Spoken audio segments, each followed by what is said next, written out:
Hello everyone, my name is Riley Reedhead from reallyriley.org. I'm an online ESL teacher and stay-at-home mom. Thank you for joining me on my channel today. I'm so excited to share these videos with you. Today's video is all about setting up your classroom. Woohoo! Yes.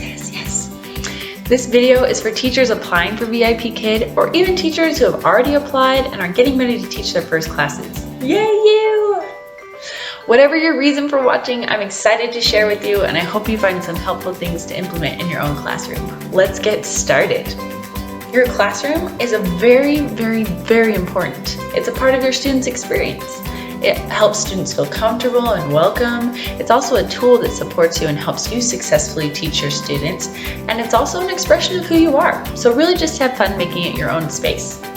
Today I want to break my video down into two sections. Section number 1, items not seen by your students, but that make all the difference. Second part will be items seen and interacted with by your students. So let's start with things not seen.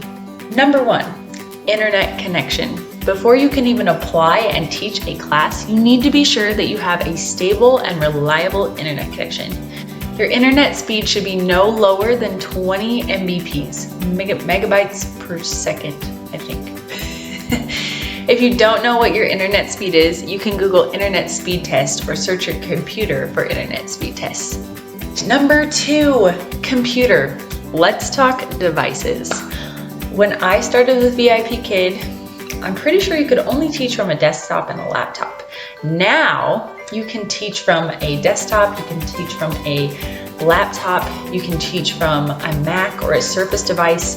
It's great. There's so many options. Personally, I teach from a laptop because it's portable. I can take it anywhere. If I'm traveling, like I traveled home to Idaho and I took my computer home with me and just hooked up to the Wi-Fi and I taught my students. It was wonderful. You can also do a desktop if that's all that you have. You just need to be able to download the VIPKid teacher app and log in. Also, when you log in to the VIPKid teacher app, I would recommend that you explore the app before you start teaching. There's some cool features, some things you don't want to miss, so be sure to explore that. Number 3, webcam. The next thing you'll need is a webcam. I use the built-in webcam on my Acer computer, my Acer laptop, and it works great for me. However, if you're worried about the quality of your video at all, you should consider upgrading to a webcam. There are some great webcams on Amazon, and I'll leave some recommendations in the description box below. Number 4, woohoo, headset. You will need a headset to teach. This is mine. It's a Logitech. I got it from Amazon, fairly cheap but very sturdy and very nice. It looks professional. It's got good padding in the ears. If you want to teach multiple classes, I would seriously suggest investing in a great, a little more expensive headset. I noticed with my headset, after I've worn it for about an hour or two, my ears start to fall asleep. Maybe I just have big ears. But a headset is very important. You can start out if you don't have a headset and you're not ready to buy one yet or invest in one. You can also use earphones with a microphone.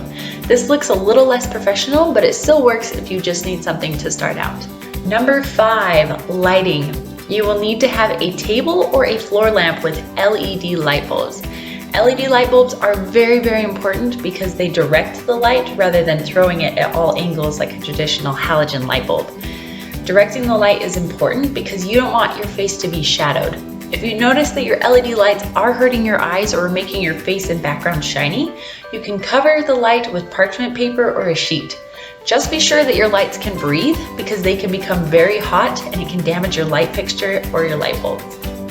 Starting out, I would recommend something in your home or an inexpensive lamp. I just upgraded to a ring light and I absolutely love it. Love it. It's so great. It keeps you from having shadows. It lights up not just your face, but also your background. So if you want to invest in a ring light, which is a bit more expensive, you can do that too. It's also a great resource. Again, I'll leave my links in the description box below.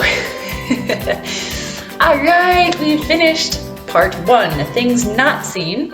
Now let's go to things you see. Yay! Number 1 is a background. Ta-da! This is my background.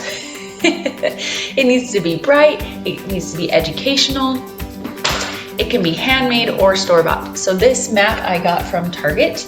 It was in their like $1, $2, $3 bins. Such a great find. And as long as also I got the stars from Target as well, a great addition. And these, my name tag and my numbers, I actually made myself. So I love making my own props. I don't buy a lot of props, but I did invest in a good printer and a laminator. So I made all these numbers and I laminated them myself. And this is my background. It's bright, it's educational, and it's not overwhelming, but it's also inviting. And my students interact with my background. So we play a game, which I'll get into in the rewards section, but we play a game with these numbers. So it's really, really great. Also, if my students ever forget my name, it's right here for them to view. Number 2, reward systems. Reward systems are a huge part of your classroom. They're what help get students engaged with you in the lesson. They know that if they can get through 5 slides, then they can get to their reward system. And reward systems can be great at engaging students. Some of my favorite reward systems are Find a Star.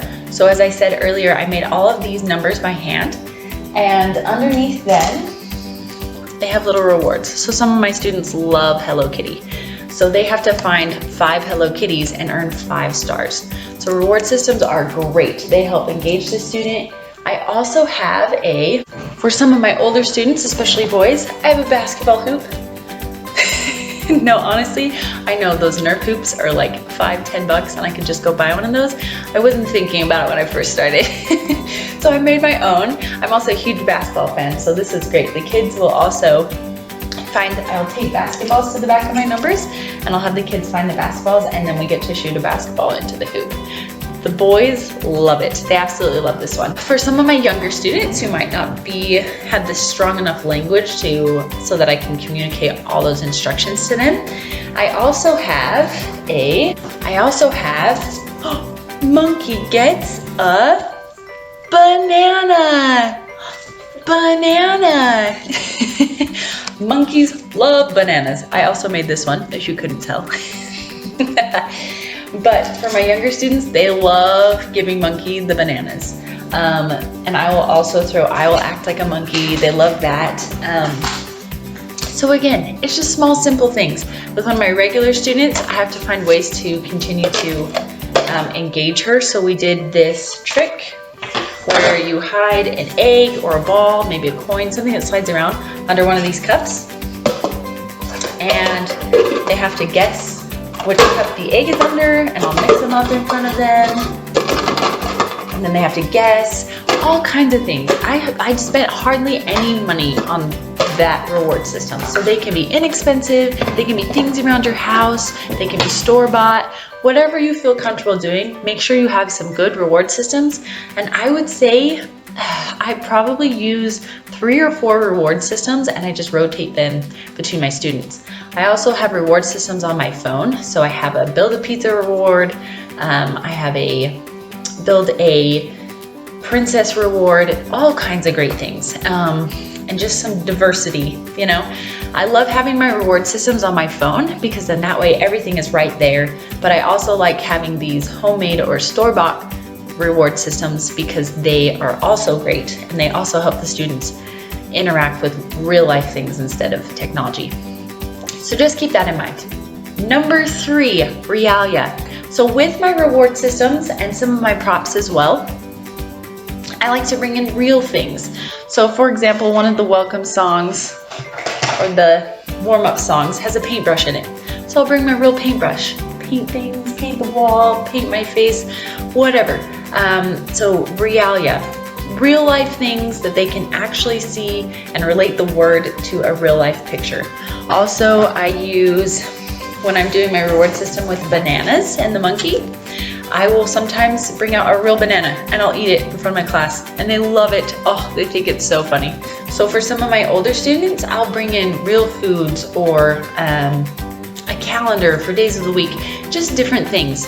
And it can be just stuff that you have around your house. You don't have to go buy Realia is the great thing, because a lot of it you already have around your house. It may seem like inanimate objects to you, but it's a part of the lesson and it's a part of the vocabulary that they're learning. Also, to go along with Realia, you will also need props in your classroom. Props are an important part of how your students learn and make connections to the real world.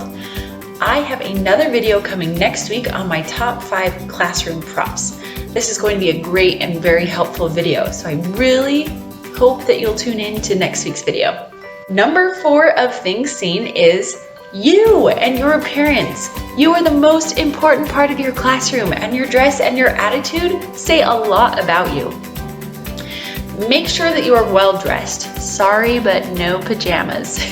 Maybe pajama bottoms, but no pajama tops. If you don't have a shirt with a Dino or VIPKid logo, please be sure to wear a clean, plain shirt that doesn't contain any logos or propaganda.